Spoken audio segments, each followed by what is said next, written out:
Shut up and sit down.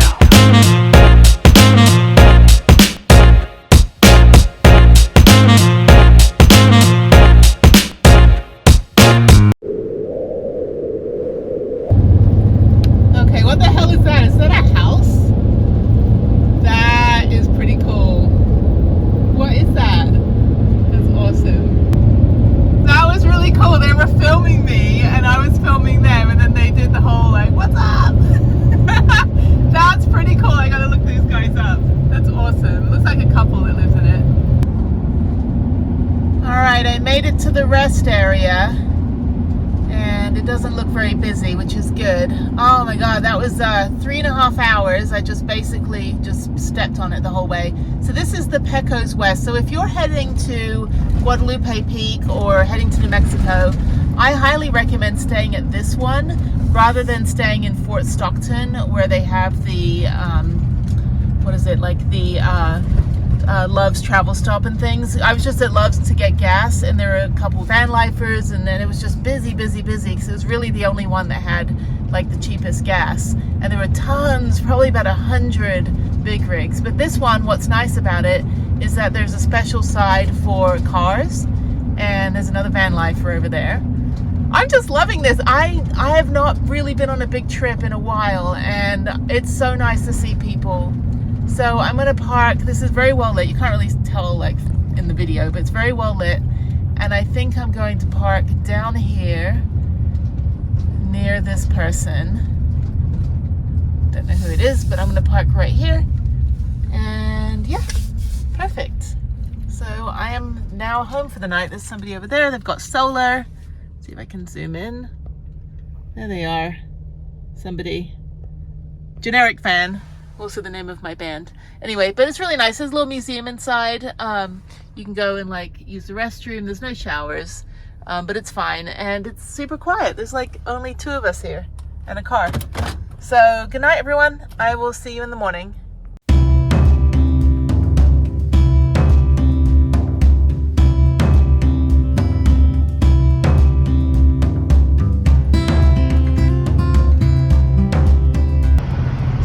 The most expensive gas that I've gotten so far. It's $4.22 for the cheapo one, but you know, I'm getting closer to California. I'm right near New Mexico right now. Oh, it's cold. It feels good. It's very early, and I lost an hour, or gained an hour, so it's like 6 a.m.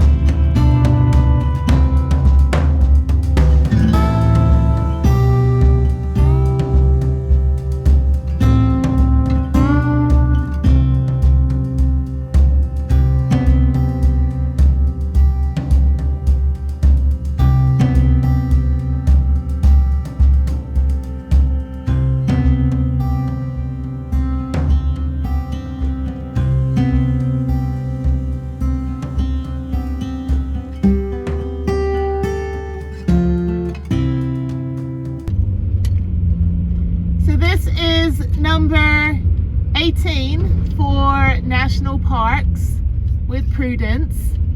Guadalupe Mountain National Park. It's the second national park that we have in Texas, and a lot of people don't really come here. Most people go to Big Bend, but I would definitely say this is much prettier than Big Bend. And I've only been here for like 5 minutes. So I'm going to check in. I have a campground in the Pine Canyon. So I'm going to figure out where I need to go to the campground.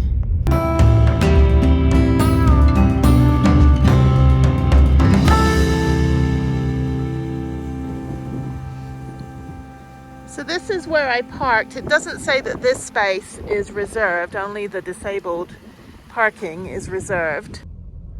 So they tell you to display your pass, and my actual little display placard decal thing that hangs actually melted last year because it was so freaking hot in Texas.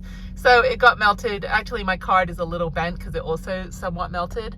So I just basically got some masking tape and I just taped it to the window. So that should suffice. I think I can park here. I will call the office anyway. I have to go get my, we'll go to the visitor center anyway to go check it out. So I'll just make sure that it's okay to park because I do have a national park pass.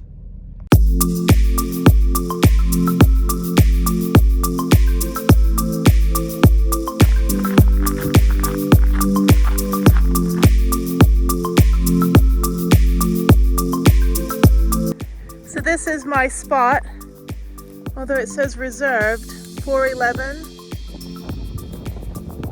Arrival date 4:11 to 4:15. Well, oh, they left already. Okay, yeah, so I'm 4:15. I'm today through tomorrow, but I don't actually have to stay here. It's really nice. This is cool. You got some good mountain views over there. It's like I've been here like 30 minutes. I still haven't left the parking lot. There's prudence over there. I'm like literally like eventually I'll go on my hike. Maybe I can like donate the spot to someone if they want to use it.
So I have no idea what cliff riding is. Look how high up I am.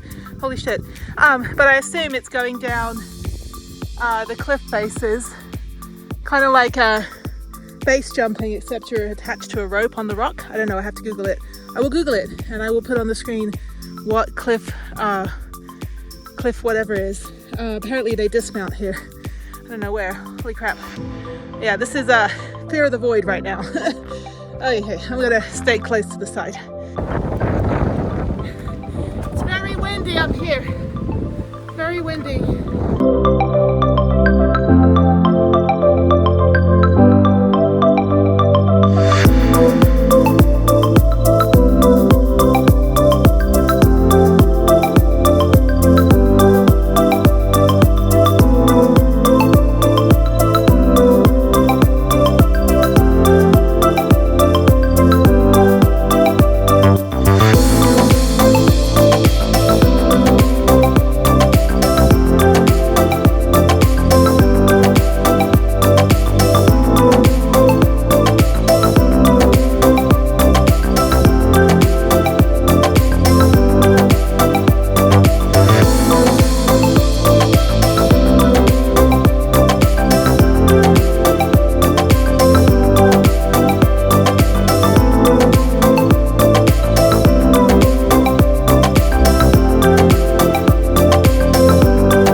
I tell you, this is really, really beautiful, and I have lucked out. Did I just hike all the way up there? I don't think that was my trail. Was it? That would be nuts if I've hiked all the way that way. But I think I did. Yeah, I think that trail over there, I think that's where I came up.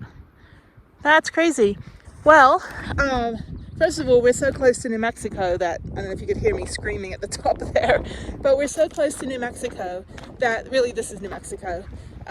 We're even in the El Paso time zone, which is mountain time. So you gain an hour, which is great because then when I got here at 7 a.m. or 8 a.m. rather, it was 9 a.m. for me. So I had an extra hour of sleep. And this is just absolutely gorgeous. I have lucked out on all of the 18 national parks that I have been to since I built Prudence. I have had this same blue sky, cool weather, and it's just been spectacular. I've never had a bad national park experience. It was cloudy a little bit at the Grand Canyon when I first got there, but it cleared up and it wasn't really too hot. And the great thing, if you look at the Grand Canyon video, there was no one there. I thought I missed an apocalypse. I was like, did I just, is there some zombie thing going on that I don't know about while I was driving? But I am just, oh, this is just gorgeous. I'm so glad I came out here. It's Good Friday, so we have the day off work, and I'm glad I did that long drive yesterday, leaving at 5 a.m. to get to San Antonio, and then worked all day, and then did the rest of the drive, the 4-hour drive to the rest area, and then the 2-hour drive this morning, super early. And, you know, instead of doing a 9-hour drive from Houston and then trying to do this hike the next day. So, yeah, just really, like, you know, as you start to travel more, you start making these, like, subconscious choices that really automatically enhance your experience, so that you're not ending up, like, spending, you know, like going somewhere and spending all day in the hotel because you guys haven't planned or you haven't figured it out. I just get up and go, you know. And I mostly travel on my own. I have traveled with people. I traveled with one guy at the beginning of COVID for like a week. We went to like New Mexico, and all he did was complain the whole time. He just lost his job.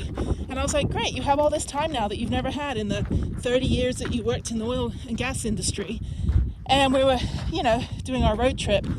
And all he did was just like bitch and whinge and moan. And I was like, dude, I'm going to drop you off in Albuquerque and you get a rental car home. But I stuck it through. And then finally we got to Austin, and he just wanted to go home and like paint his freaking kitchen. I'm like, the kitchen will still be there. But once you get a job, you know, after COVID, you're going to go back to having to work a whole year to get 2 weeks off. Doesn't make any sense. So, you know, there are a lot of people that built vans during the pandemic and were able to take advantage of the $1.50 a gallon gas. And now, you know, it's almost $4 a gallon, mostly around the country, more than that. So now it's like most people got most of the traveling done in van life, and now they're just kind of spending longer in places and stuff like that. So for me, I'm weekend warrior, but figuring out how to get out of Houston as fast as possible. You know, it is quite far. It's hundreds of miles from all of the places that I still need to go, or still want to go. But I can do it if I leave super early, break up the drives into little snippets, and then I can get there without feeling overwhelmed or exhausted. And the fact that I'm doing this 2.5 months after I broke my foot, this wasn't actually the hardest hike I've ever done. Manitou Incline was stairs, 2,700 stairs. That was definitely the hardest.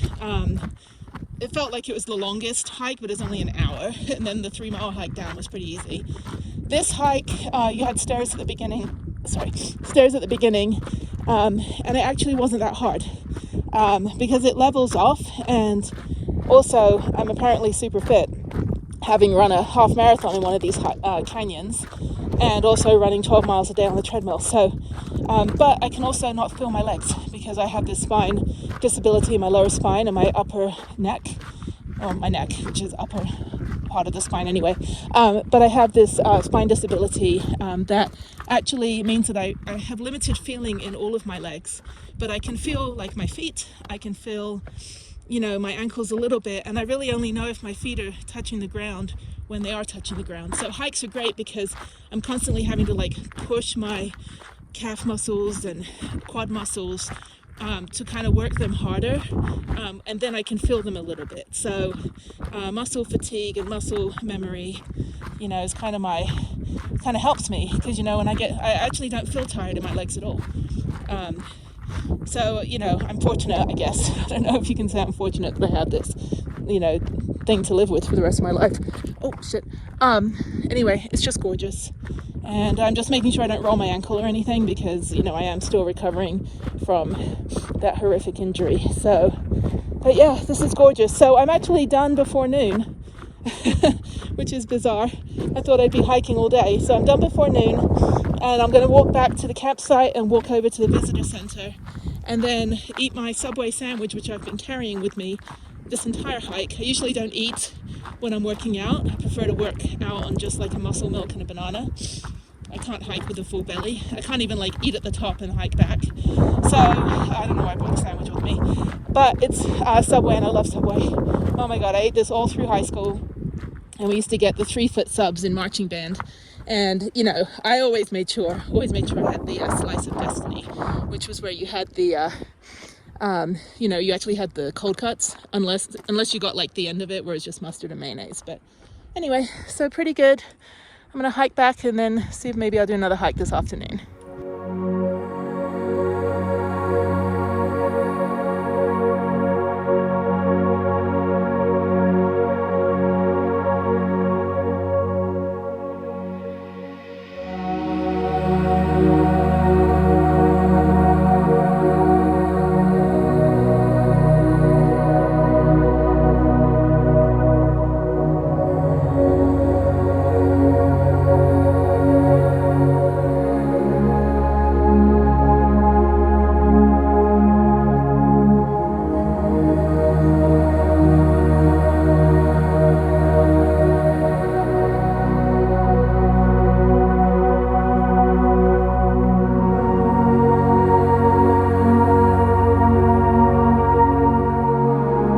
So a good travel hack is that if you're in a van, you're basically a van, so you can park in any normal parking space. You're not an RV, so you can also book a tent camping site, and then you have the option of camping or being in your van if you're off the grid, as long as you don't need hookups. So yeah, so this is my little camp spot. Super cute campground. Very, very, very hot right now. Like super hot. But Prudence is over there, and I'm done with my hike, and I think I'm just going to go to the visitor center, and then I'm going to eat my sandwich over there because I am so hungry. That was fun.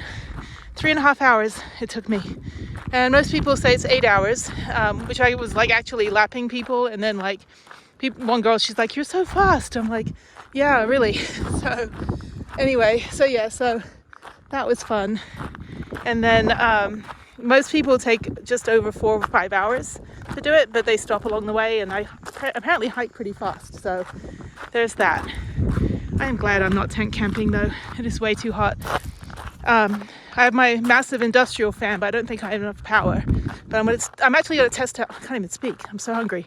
I am actually going to test out the solar panels and put those on top while I'm in the van. I wouldn't leave them on top, but I'll put them on top and plug in my Jackery, and maybe I could run a fan, and then because there is no shade, and then luckily the sun is on the other side of the van, so I can open my door, and that'd be great. So let me just get my parking part, or my seriously, Jenny, I gotta eat something. Okay, later.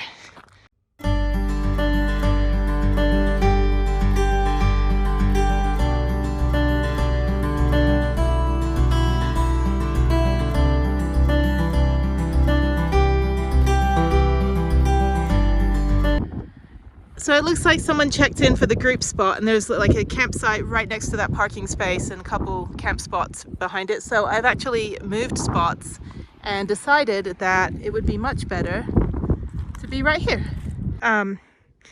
Yeah, so hopefully it should get a full charge, and the Jackery is charging, and then I will hopefully get a full charge, and then I'll plug the fridge in for a little bit.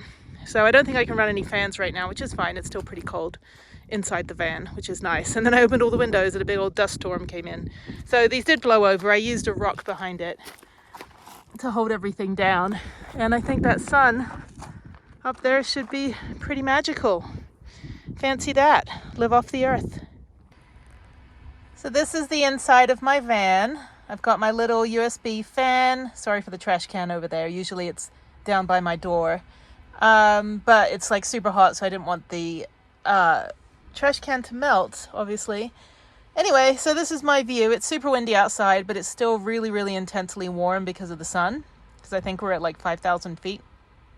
And then I've got my Jackery, which is that orange and black gigantic battery. And then outside and you can't really see. Anyway, outside is the solar panels. There you can see a little bit of it. My vice, which unfortunately is Sonic and Diet Coke, but I don't drink coffee. So, and then I have a Max fan. I have to finish the ceiling. I just put the ceiling up a few weeks ago, so I need to put the trim around the edges, which is currently in my storage unit, which is currently my copper sink since I took out the plumbing. And then I think I'm leaving this bit open in the end so that I can eventually put some kind of air conditioner unit, but I need to figure out where on the roof I'm putting solar. So if the solar goes in the back, then I know I need to install the air conditioner first. If the solar goes in the front, as my friend suggested, then I'm like not in such a hurry to buy the solar, sorry, the the air conditioner unit, because I have to wire everything at the same time if it's in the same place. If one is at the other end, then I wire it down the side, down the middle, and then I'll have a battery in this little, I don't know what it is, cabinet over there that the Jackery is on. I'll probably get a Gold Zero inverter, and then that's my little travel map. And I don't think I'll show me because I'm kind of like sweaty. Hang on. Let me see if I can see me. I don't think I can switch this. And it doesn't let me switch. That's weird. Very bizarre. Anyway, there's me.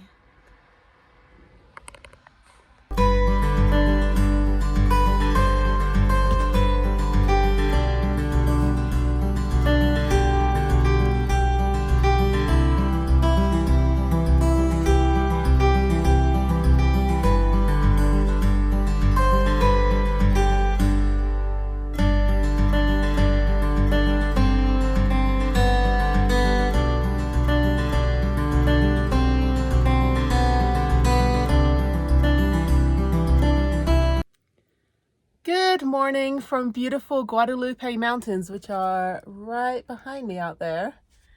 And you just get a shot of my toilet paper. So I went to bed yesterday after vegging pretty much all day, just watching Netflix and YouTube most of the afternoon after my hike. Went to bed for a nap at like 7 p.m. and woke up at 6 a.m. this morning, woken up by an epic sunrise. And I was like, what is that light in my eye? And then I look out and I'm like, oh my God, it's the sunrise. So it is very beautiful. I'm gonna walk outside right now. So let's see. So I'll just give you a little tour of the campsite. So my little camping spot is way over there where that little orange tent is. So thankfully I didn't have to use it because I have my van. So over here is a bathroom and more campers. People are leaving early to go hike. There's Prudence, and it's a little bit cloudy today, so I lucked out yesterday with the weather. Every national park I've been to, I've had pretty much blue skies, which has been fantastic. I'm next to this little tree, which is a really nice Instagrammable spot, which is always important. So there's a bunch of different other hikes I could have done if I wasn't lazy, but I'm pretty beat from yesterday, and plus I'm going to do the Carlsbad Caverns tour this morning, and then found a few things. There's a waterfall in Carlsbad that I'd like to go to, even though it's a little cold right now. And then I'd like to go to the Living Desert Botanical Gardens. I love botanical gardens. I know nothing about all of these like fauna and flora, but I like walking around them. I think they're super pretty, and I appreciate, you know, ecotourism. So I'm gonna go do that. And then I think I have to pick up provisions. I'm out of power.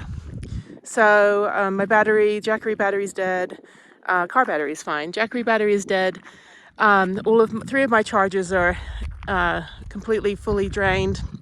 My fridge is unplugged. So I'm only gonna be driving for about an hour this morning. So at least I can get some charge. So yeah, so that's pretty much my morning. It's beautiful out here. This is a really underrated, very beautiful national park, and I think everyone should check it out.